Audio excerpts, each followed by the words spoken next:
So hope is, it's this thread. It's this thread that I believe from a physiological perspective, psychological perspective, it literally is what holds us all together in humanity. It is not optimism, which I think so often people mistake hope and optimism. And optimism very much is being attached to an outcome. It's like, I hope it's going to work out this particular way. Hope is this steadfast, sometimes very quiet, other times loud and mighty belief that come what may, it's going to work out. And that you just are going to be able to keep finding a way forward. Cool. I love that it's a belief that it's going to work out. Yes. And we're not attached to the outcome. So it's this idea that so often things happen in our life that we don't hope for, we don't wish for, we don't ask for. And I have shared with you before, one of my ideas that gets me so cheesed when I hear people say this is everything happens for a reason. And it's like, no, some things just suck. Yeah. Some things are just absolutely horrible and awful. And in our time, we may never have clarity as to why that event unfolded the way it did. Yeah. The real invitation is, what do I do with the parts? What do I do with the pieces? What do I do with the things in that blast radius of dreams, hopes, and wishes that absolutely went to hell in a handbasket? Right. I'm looking around at this like post-battlefield of what it is my life, which could have been a career, could have been a relationship, could have been anything. Right. And then I say, what am I able to make of this? And that to me is this mosaic that becomes probably some of the most beautiful parts of our lives. Talk to me about the psychology of that. Yes. So you're in the blast radius. Yeah. And you need to think about a path forwards. Yes.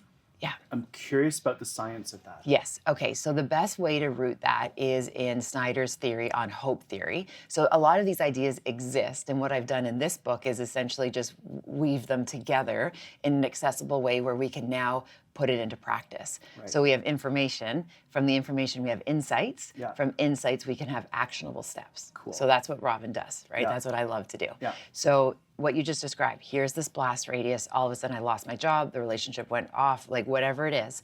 What we're gonna first do is like, in that first moment is to recognize that we are okay, even if we're not okay. Right. Like we just have to just have that wee little check-in with self to be like, this is scary, terrible, horrible. We're not going to be like, oh, I have to, get over it. No, we can't heal faster than time can go. Right. We can't shame ourselves in the, why am I getting this situation again? Or why does this always happen to me? It's like, that's not the time. The time is to say, whatever is happening right now in this moment, I am safe as I can be, and I'm going to figure it out.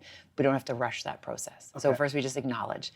Then what we want to do is to think about what we talk about this way about pathway thinking, Greg. Okay. What are some potential next steps? Not all of the steps. Yeah. Who could be the person I can call right now? Right. So when my speaking career was kind of having this weird season, I remember in that moment being overwhelmed with the scarcity feeling, this feeling like, oh my gosh, I've built a livelihood and a lifestyle around this. I've had this big bump. Who do I talk to? I call Greg. Like, you were one of the pathways where it's like, who do I trust in this space, who I know I can reach out to? Yeah. Again, sending that text message first, ask for permission. Hey, Greg, I'm kind of going through it. Are you open to this? You literally didn't respond back. You called back. Yeah. And you're like, what do you need? This is what's happening. So I'm in this blast radius of redefining my career, and there was a pathway, and you were a pathway. But then also, let's say people don't have Greg on their cell phone, which I hope not everybody does, because I want you to have boundaries. It's this idea, like, what are some of the other people I could reach out to? What do I need to do? And you know what, maybe it's like, you know what, in this moment, I'm not going to do anything, right? Because I don't know what my right next step is. And if I don't know what my next right step is, invest in yourself. Okay. Let's get some sleep. Let's have a good meal. Right. Let's just go for a walk. So if we're in a season where we're kind of doing it solo, we then invest in ourselves, do the basics, right? All the things we know about physiology. And then from there, what starts to happen is what we see is this idea about agency thinking, realizing as soon as we're in the driver's seat of deciding, am I going to reach out to Greg? Am I just going to get a good night's sleep and see if this isn't as scary tomorrow morning? Right. Or am I going to do X? What I'm going to then be able to do is feel that sense of agency, not control, but agency of knowing I have decisions that I get to make. And then one step, sometimes they're little steps, sometimes they're leaps, we start to walk into the future. I'd love you to pull on the thread of agency thinking. Yes. Especially in the context of it's not about being in control. Yeah. That's really curious, because sometimes things aren't in your control. something happens. There's a setback. It's heartbreaking. Yeah. But we still want to be able to have agency in that moment, even Correct. if you're not in control. Yes. That's curious. This is such an amazing unlock. And I hope people can I hope people hear this, because what we see is trying to control everything is the fastest way to feel out of control. Oh, Trying boy, to that hurts. I feel I don't you. like it. Trying to control everything Yeah. is the fastest way to feel out of control. Okay. Agency Yeah. is realizing how do I show up for this? What is this idea of like, I can't control X, I can't control Y. There is a whole alphabet soup of things outside of our control. Right. And we won't even get to whether it's moral, like good or bad, or fair or unjust. And just world theory complicates that for us, because we want good things to happen to good people, and we want bad things on some level to happen to bad people. Yeah. Then we see the state of the world, and it seems like bad things and negativity, and like it feels like the bad stuff is winning right now. So if we use just theory, none of this makes sense. If we pull it back and use agency thinking, it's like, okay, is this going to help or hinder? Can this be an amplifier?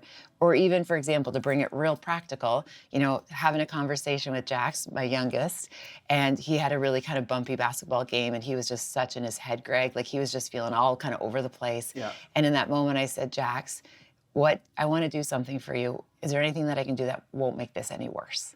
Interesting. I can't fix this, Yeah. but is there something that I could do that won't make it any worse?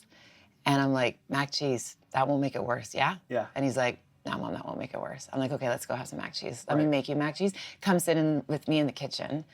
Pull up a bar stool. Yeah. I'm going to do this with you.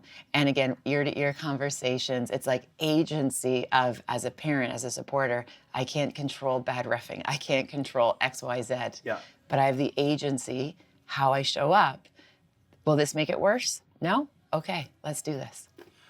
When you're doing that check-in to see if you can help or have some agency over a situation, are there characteristics of that assistance that you might want to consider? Like, do you need my support? Do you want me to provide a solution? Yeah. Or am I just here to provide an ear and to listen? Like, how does that all play out? I love that. And I think what's so useful is having a sense of, as you said, even getting clarity.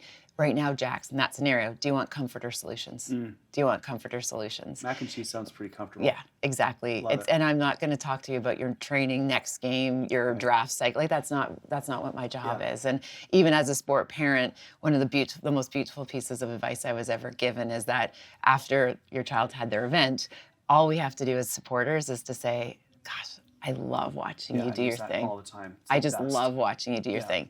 And they'd be like, well, what about this in the second quarter? But what about this? It's like, dude, I'm not keeping score that way. Right. I just love watching you do your thing because that's our job. We also, as families, we become knowledge holders for our children. So I believe we put in this emotional currency where we start to recognize what are some of the patterns, what are some of the ways that they respond when we show up for them. Right. And if I can give you an example, I remember years ago, Ava saying to me, she's like, Mama, you show up so different for the boys when they're upset than you do for me. And she goes, it hurts my heart. And I was like, sister, I'm like, tell me more. Like, I will do relationship repair. Like, I don't mean to. I don't know what I'm not. I don't know. And she said, when the boys are upset, you're like in there, like you're snuggling, your hugs, you're, showing up for them in such a this tangible way. And she said, and when I'm upset, she's like, you just give me all this space. Like there's this delta between us. And I said, interesting. And I said, Ave, what I experience, and I can only speak of my experience, is that when you're upset, you put on the headphones, you put on the hoodie, you go in your room and you slam the door, which doesn't really send me the nonverbals that you want me to reach in. And she said, Mama, when I do that, it's when I need you the most. Fascinating. I need you to reach in. Like, I need you to come into the room. I need you to sit beside me. I need you to literally be I know you're not sending me all the signals. You're not putting up your flags to say, hey, let's have this heart to heart. But she goes, Mama, that's when I need you the most. So it's building that narrative and that dialogue with our people to know what our support looks like. And again, understanding the message and the modality, as our friend Phil likes to say. Which leads us into hard things. Yes. And hope being an element of us actually being able to navigate hard things. Yeah. Talk to me about that. So as you know, I'm a pretty big fan of trusting that we can do hard things, right? A lot of the work I've done has been trying to understand the psychology, even just the practice of what hard looks like. And one of the biggest unlocks I've seen in the last wee while, which has radically shaped my work, is that we can't goal alone. I don't want people to goal alone. We're in this system, Greg, where people are going it alone, trying to figure everything out. Right. We can't do that anymore if we really want to level up, if we want to have our next evolution. And so for me, it's this idea of being able to look at these hard things in front of us, whatever they might be, and then realize we're not meant to do that alone. So how can we build and engineer our village, engineer our colleague connections, engineer our family systems in such a way by design that we're able to all get our hopes up together. Cool. And just recently I had a conversation with a very dear friend and I asked her, I'm like, what are you hoping for? For 2026? And she shared with what she was hoping for. And I asked her, can I hope with you? Can we just hope together for a few minutes of what that's gonna look like? Can I hope with you? May I hope with you? Yeah, can I hope with you? May I? Yeah. May I? Yeah, but either, right? Can I hope, may I hope with you? And so we just sat there in this moment where we just got our hopes up together.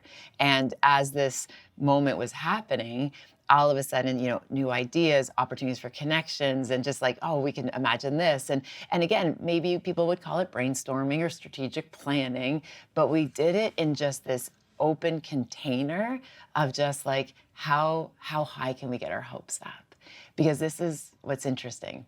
How high can I get my hopes up? So cool. Because this is what I've learned. When you've engineered your people in your village, whatever that is, you can literally get your hopes up so incredibly high. You can play big, you can get loud, you can have these bold, audacious goals, because even if it doesn't come to pass, there's setbacks, there's rejection. Yeah. You have these people around you that it takes the sting out of it. Right. It takes the sting out of fear. It takes the sting out of rejection or failure when you know you have this little army of people around you, that you're part of that community, that are that publisher said no, or that podcast person said you're not useful or interesting enough. Yeah. And you're just awesome, now I'm gonna go back to my people and they're gonna brush me off. And I've jokingly referred to this idea about drunk women in a bathroom who are literally the most amazing hype squad. They are strangers, Greg, I promise you, okay? So imagine this, you're out in an establishment and your date's not going very well, and then you go into the restroom, and then all of a sudden women you have never met before are offering you their lip gloss, they are helping you with your hair, and they're just sister, this is how, strangers in that space come together, and they are just oh no, he isn't, and it is this amazing force of what's possible. Yeah. And then I'm and I remember being as someone who doesn't drink, I remember being damn, I miss the drunk hype girls. Right. And then I realized I don't have to have them in random strangers in bathrooms. Yeah. I actually can show up under the influence of hope, as our friend Dr. James would say. Yeah. I can create that. And literally did a call out to my people to being hey, I miss hype drunk girls in bathrooms. I don't do that anymore. Does anyone else want to come in and we can do this for one another so we can get our hopes up together?